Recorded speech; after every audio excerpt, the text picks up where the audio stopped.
President Trump gearing up to sign an executive order that calls for the dismantling of the education department. The White House says it won't be today, but CBS News sources tell us the president is working on it. And a reminder for our viewers, earlier this week, Education Secretary Linda McMahon foreshadowed the move in an email titled, "Our Department's Final Mission."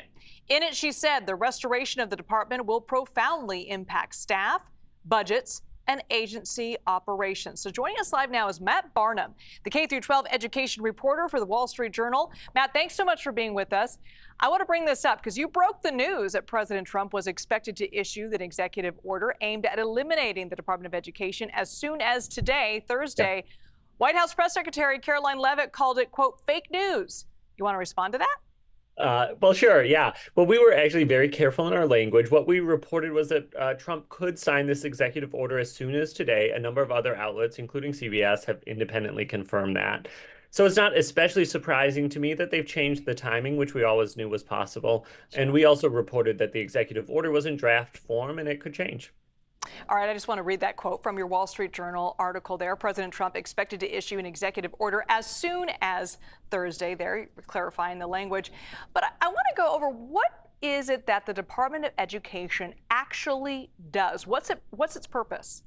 Yeah, excellent question, because there's lots of discussion about this without fully understanding what it does. There's a lot of debate about whether what it does is good or worthwhile and effective, but what it does is in K-12 education, it sends money to schools for students with disabilities and low-income students. It also runs various smaller grant programs and funding streams, like for charter schools or teacher training.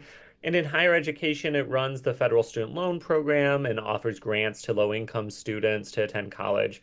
In both areas, K-12 and higher ed, it enforces civil rights law that bans discrimination based on race, gender, or other protected classes. And it also collects data and funds research in education.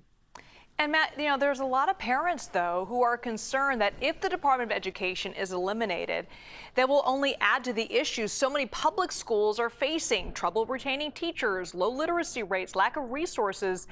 Can you set the record straight, though? Does the Department of Education have any impact on the quality of education in our public schools? That is sort of the billion or trillion-dollar question for the total size of K-12 education spending. And that's sort of a political question, and people disagree about that.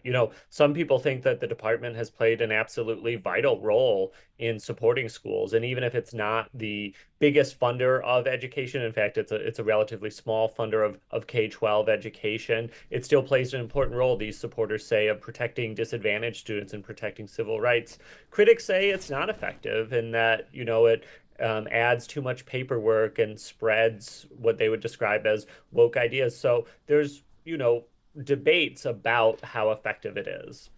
So what's going to happen if we eliminate the department or dismantle it piece by piece? What happens to those Pell Grants, federal aid, and the programs for economically disadvantaged families and those children with disabilities? What happens if that's left up to the states? What does that look like?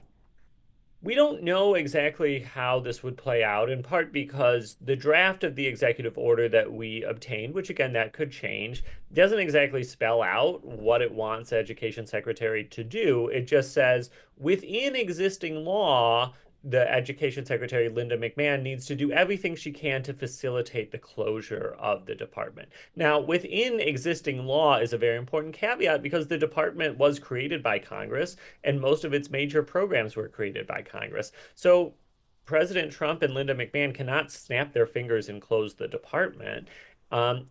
Linda McMahon also said that the big programs like funding for students with disabilities would not go away, but they might move it elsewhere and try to make it more efficient.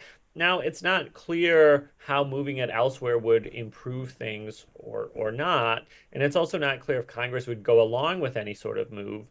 The other option that they have, which they've already started doing, is sort of diminish the department from within, try to cut various programs, reduce staff. And again, they've already cut discretionary programs, smaller ones, and they've already done that to some extent. And they could continue trying to do that as a strategy of sort of diminishing it from within. Wall Street Journal reporter Matt Barnum. Thank you so much, Matt, for being with us. Thanks for having me. I appreciate it.